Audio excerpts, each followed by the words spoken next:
speaking of Mercury and Gatorade, but in a way that only would happen to me because I somehow find myself, particularly when I'm driving, in some weird ass scenarios. Like I've ended up stuck in the desert once with no cell phone reception and had to get bailed out by a really lovely art couple in who was driving from 29 Palms to Joshua Tree. That's a story for another day. My friend Megan can attest. She's pale as snow. It was 128 degrees outside. We were idiots. It was my fault. I saw a soft shoulder and thought, oh, that's a cool spot to take photos, and got my Volkswagen Beetle stuck in the middle of the desert. The red Volkswagen Beetle. Yes, that was years ago. Stupid Kendell.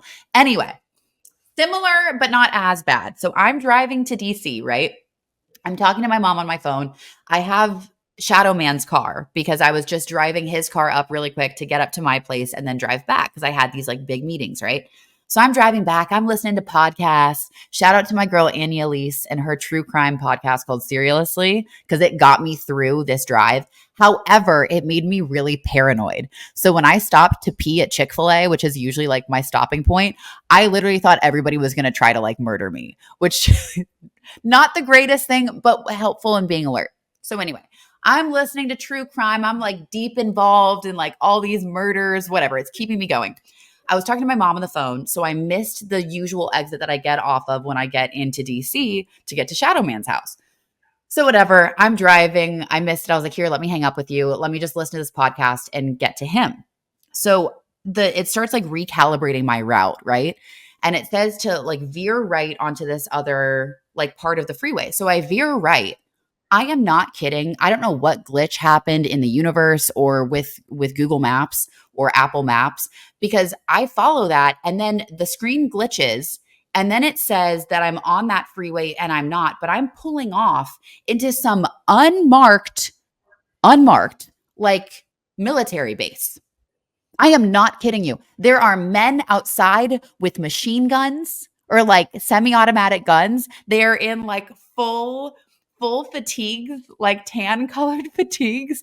I somehow pulled off, I think, to the secret entrance by the Pentagon. I am not kidding you. I pull off and I'm like, oh my God, I can't back up because there's spike strips. Like I'm literally going into the secret entrance. You went over the spike strips? No. I said I couldn't back up because if I backed up, I would have like popped the tires. You know, that means you drove over. That means you drove over them like you were on the camp. You were on the. Oh yeah. grounds. Oh, I am on the secret military base or secret. I'm like, what in the machine gun Kelly are you doing? What in the Cadet Kelly? Amen. Oh my God, great movie, great freaky movie. Disney Channel. Yes.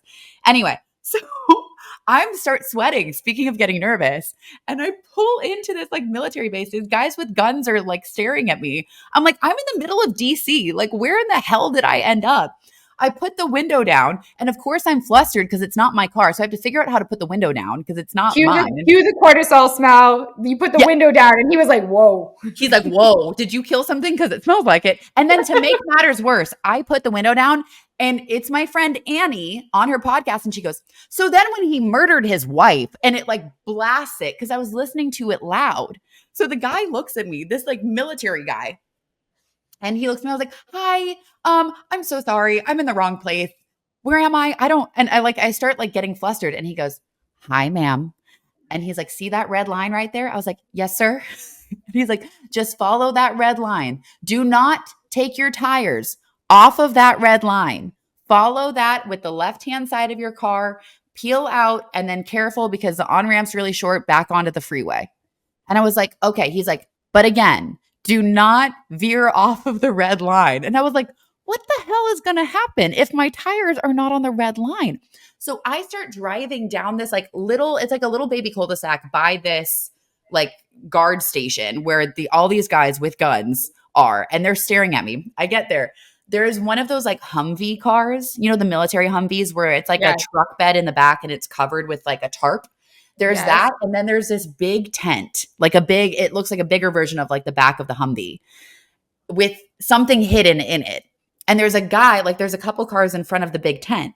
And as I'm turning, the guy in the Humvee flashes his lights like, yeah, what's up? What's good? Like, I think being like, you're okay. Because he could probably tell I was nervous because I was going really slow. And I'm just like following this red line with my car, or with Shadow Man's car, to peel out of there. I go over another set of spike strips, and then I just like veer off and get back onto the freeway.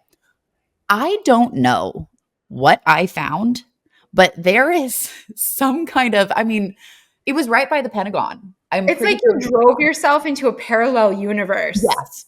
Yes. I drove myself, literally, I thought like I was going to get shot down by some type, like I was just in like a war zone, it felt like. I mean, everybody was very pleasant. I'm sure they were laughing. They're like, who is this idiot blonde chick? I'm wearing a sports bra. Like, I'm like, hee, hee, hee. You know what I mean? It's I probably just really, can't imagine how that's so accessible just from one turn off of the interstate. That is yep. wild.